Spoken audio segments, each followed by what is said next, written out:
Well, the focus of the world is now on Venezuela. The U.S. conducted a surgical strike on its president and his wife at night.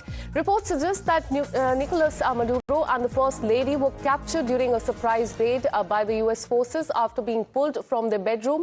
The first photo of Maduro was released by Donald Trump on social media, and in that image, as you can see on the screen, Maduro appeared blindfolded, wearing soundproof headphones, handcuffed, holding a plastic bottle of water, and in a sweatsuit on board a U.S. warship. He will now be prosecuted on narco-terrorism charges in the United States, is what we're learning. Now, in his first address following the arrest of Maduro, President Donald Trump outlined the American plan for action in the country.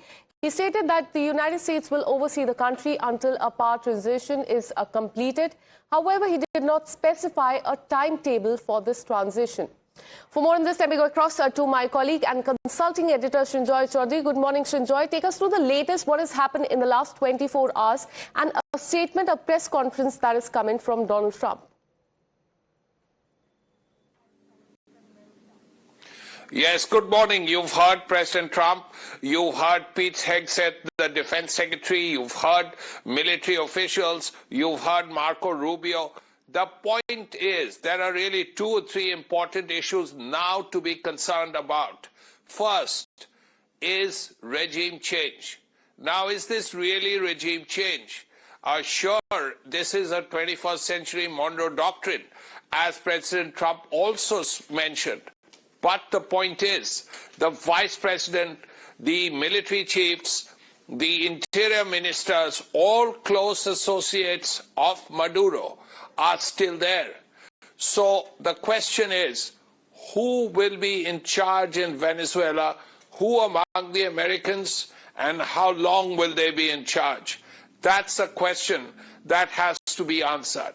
And of course, President Trump hinted that people who relate to the oil industry in America will also be involved, which tells you very clearly what one background issue certainly is. As far as Maduro is concerned, we have to see what happens with him. Is he going to be tried in America for narco-terrorism? And what happens after that? That's another issue. But if he has left behind loyalists, the vice president, the interior minister, the armed forces chiefs, then clearly, how is that going to happen? And if there are going to be boots on the ground in Caracas and other parts of Venezuela, then will the mistakes that were made in Iraq by the second George Bush, will that be avoided? That is actually crucial for the Americans. But President Trump is making it very clear. He even referred to the Monroe Doctrine, which is something an American president had done in the 19th century, that the Western Hemisphere is America's hemisphere. That point is there. But several questions now remain answered. Number one, who will be in charge in Venezuela? Second, for how long will they be in charge? Third, will that oil industry in Venezuela has the largest, one of the largest deposits of petroleum in the world. Who will be running the petroleum industry? Presumably the Americans, but for how long? So these are very important questions that have to be answered. It's really, and that is why many people are asking, was this about regime change or was this about taking over the energy sector as far as the country is concerned? Stay on with us, Srinjoy. In fact, we have reaction coming in from Donald Trump. He has also made it clear that securing oil wealth was a significant motivation behind the U.S. intervention in the country. He emphasized that American companies would be the central to rebuilding Venezuela's reportedly worsening oil infra. Listen in to what he said. We're going to run the country until such time as we can do a safe, proper, and judicious transition. So we don't want to be involved with having somebody else get in, and we have the same situation that we had for the last long period of years. So we are going to run the country until such time as we can do a safe, proper, and judicious transition. As everyone knows, the oil business in Venezuela has been a bust, a total bust, for a long period of time. They were pumping almost nothing by comparison to what they could have been pumping and what could have taken place. We're going to have our very large United States oil companies, the biggest anywhere in the world, go in, spend billions of dollars, fix the badly broken infrastructure, the oil infrastructure, and start making money for the country. And we have more breaking news coming in. A big statement that is coming from the Vice President of Venezuela, and she has said that the country is ready to defend the natural resources.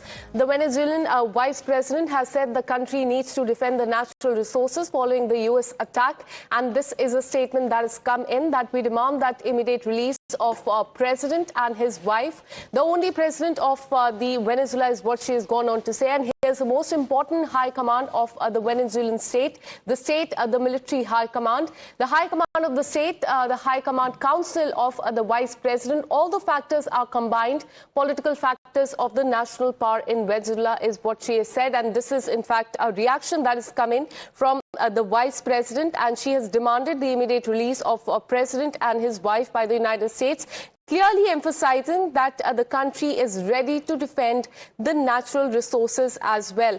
And this after, in fact, Donald Trump has made it clear that he will be overseeing the functioning of the country until there is a proper transition of power as far as Venezuela is concerned. For more on this, let me go across to my colleague Rishabh, who's been tracking all the details. Rishabh, we have a reaction coming in from the Vice President of Venezuela, and she has made it quite clear that the country is all set and ready to defend the natural resources of Venezuela. Take us through the reaction and what does it mean as far as the attack by US is concerned.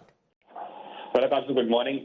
Venezuela, while in the face of crisis, looks defiant. The vice president, the defense minister, the interior minister, they all have appeared in public and have vowed to defend Venezuela and its national resources. Remember, Venezuela has been long accusing U.S. that whatever allegations are coming Venezuela's way or Maduro's way is because of the, proven oil resources that Venezuela have, and U.S. have eye on that and nothing else. There is nothing about democracy, regime change, or people of Venezuela that is in spotlight. The only thing that is in spotlight for Washington is the oil that Venezuela possesses, and that's the reason that all this has happened. And now in last 18 hours since Maduro's capture has been announced by Donald Trump on his social media platform, Vice President, Defense Minister, Interior Minister, they all have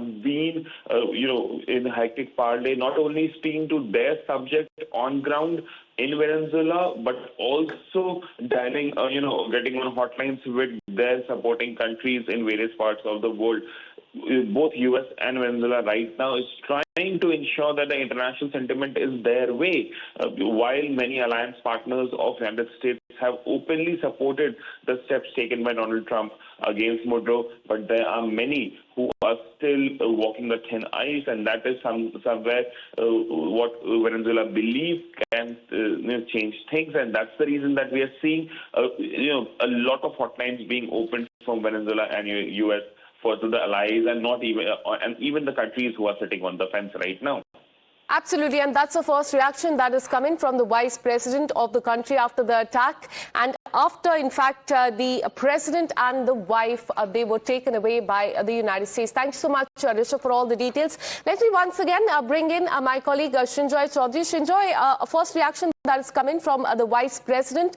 Now, time and again, ever since the attack by US on the country had started, many were asking, was this about the narco-terrorism or was it about the oil resources that the country has? And now, in the first statement, the Vice President has also said that the country is ready to defend the natural resources, so being very defiant after the attack by the US.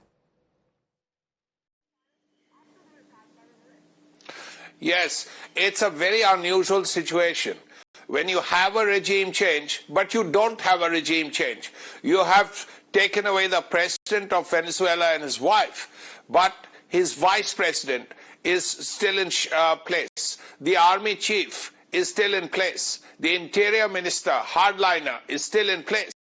So is this a complete regime change? Is this a partial regime change? If, as President Trump says, the Americans will run the country, who will run the country? Will Corina Machado, the recent Nobel laureate in peace, will she be involved? He has referred to her as a nice woman and so on. But the point is, the new ruling establishment in Venezuela, as President Trump sees it, who is that? Who will that comprise of? That is not known. And yet you have the Vice President and his team ready to defend his natural resources, meaning the oil. So that's one thing. Then the issue about drugs. In these last few weeks, about a dozen plus boats, Venezuelan boats, have been destroyed by the American armed forces already over these last few weeks. And the Americans have said that these were carrying drugs. Now, Maduro himself has been accused of narco-terrorism in the way General Noriega was in Panama about 35 years ago. Now, that trial is going to happen in America. We'll have to see what happens there. The other important thing is that the world is very divided on this issue.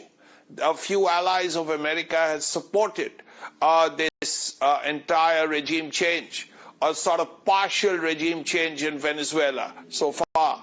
But countries like Russia, countries like China have been very critical. So that too has to be taken into account. India, of course, has not said anything as yet. But the Russians, the Chinese, which is already 2 of the 5 countries who are permanent members of the UN Security Council, have been disapproving. So how will America negotiate this whole issue? How will, even internally, as Marco Rubio said, that before an operation like this, you don't go to the Congress, you don't go to the Senate, you don't go to the House of Representatives. But now you will have to. How will America see this internally? That's also something that has to be looked at. Will the Democrats, the opposition, accuse the president of overreach? How will it play out in his own country is also something that has to be looked at. So it's still unclear. Yes, very successful operation militarily, but will he win the peace? One example. This is a question now that people are asking. What will be the future of Venezuela is the question many are asking. And we have a reaction now coming in from the Vice President. And she has said that the country is ready to defend the natural resources. Have a look at what she said. Exigimos la inmediata liberación del presidente Nicolás Maduro y de su esposa Cilia Flor. Se activa toda Venezuela y el decreto que ya fue suscrito por el presidente Maduro, único presidente de Venezuela. Nosotros estamos listos para defender a Venezuela. Nosotros estamos listos para defender nuestros recursos naturales que deben ser para el desarrollo nacional. And we have more reactions coming in. Remember, in fact, Maduro and his wife were brought to the New York City late last night. And now a reaction that is coming from the New York newly elected mayor, Mamdani, who has condemned the U.S. attack on Venezuela. Mamdani has condemned the capture of the president, and he has called this a unilateral attack on the country. An act of war is what he has said, which has violated the international law. New York mayor has said that Maduro and his wife may be held in federal custody in New York. Mamdani has also warned U.S. regime change action could impact the New Yorkers as well. New York City is home to tens of thousands of Venezuelans. Mayor has said this, and he has called for accountability over U.S. action abroad as well. And this is what he has posted on social media. Let me take you through his statement. He has said, I was briefed this morning on the U.S. military capture of Venezuelan President Maduro and his wife, as well as their planned imprisonment in federal custody here in New York City. Unilaterally attacking a nation is an act of war and a violation of federal and international law. This blatant pursuit of regime change does not affect those abroad. It directly impacts the New Yorkers, including tens of thousands of Venezuelans who call this city home. My focus is their safety and safety of the New Yorkers as well, and my administration will continue to monitor the situation and issue relevant guidelines as well. So this is what Mamdani, the newly elected New York City mayor, has posted on social media, and clearly calling this an act of war and a violation of federal and the international law, something that many other countries have also said. On this, let me once again bring in my colleague Shrinja. Shrinja, take us to what the world leaders have said on this. We saw the reaction coming in from Mamdani. He has called this an act of war, a violation of the international law. A similar statement we saw from Russia as well as China, but there are several countries who have not condemned this, but they have only said that they're closely monitoring the situation unfolding. Yes. Now the fact that, yes, Mamdani is the mayor of New York. He only represents New York. He's a democratic socialist in his own words. But the left wing of the Democratic Party, the opposition, is clearly opposed to it. So if nothing else, a section of America opposes this entire thing. All of America has not supported the US president. Sure, the military has done a good job. There's no dispute in that. But it's one thing to win a war, assuming that you call this a war. But how do you win the peace? Because you are talking about running Venezuela. The president himself has said this last night. Now, if you're talking about running the country, it's a country, a large country, quite a distance away from you. History has shown what happened in Iraq. That has to be kept in mind. And most importantly, you've looked at a regime change. But if the vice president is in place, if other members of the establishment, ruling establishment in Venezuela are in place, is this an entire regime change? Is it a partial regime change? If it's a partial regime change, how will the surviving members of the old regime deal with the American forces who will come in, presumably, as the president said? Now, that is something that is going to be of considerable concern. How will the Americans handle this? That's something that needs to be looked at, because you've heard the vice president making it very clear, we'll defend our petroleum resources. How will you defend your petroleum resources? And for how long? At what cost? And the same questions will apply to the Americans. So it's still a slightly complicated situation. Apart from legitimate issues that deal with legitimacy, that deal with international law, all of that apart.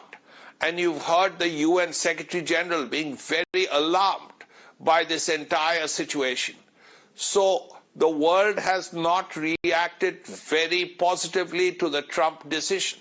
I've spoken about Russia and China and some other countries, the UN Secretary General. All of these people have not been very happy because of this. Let's not forget, 2 of the 5 members of the UN Security Council, permanent members, have opposed it.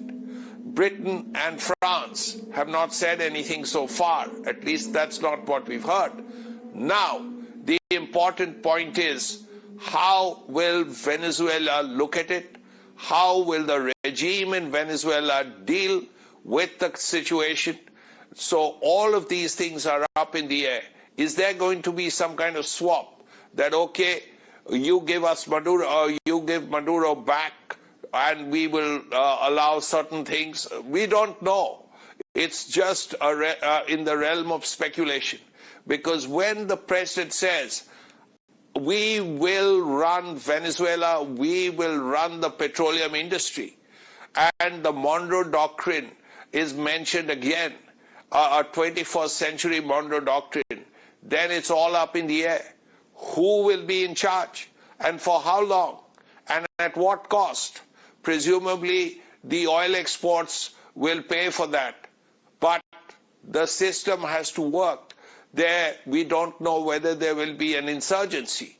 All of that will have to be looked at, because now it's not open and shut. Sure, you've captured President Maduro and his wife. Sure, you'll bring him to justice in New York or wherever. All that is fine. But what happens on the ground in Venezuela if you've said that you will run that country?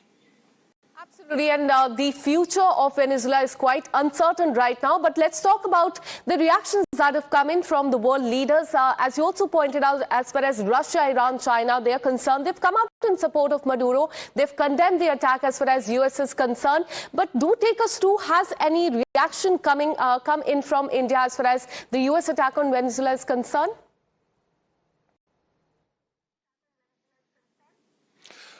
We have not heard officially from the Indian government, and that is certainly awaited.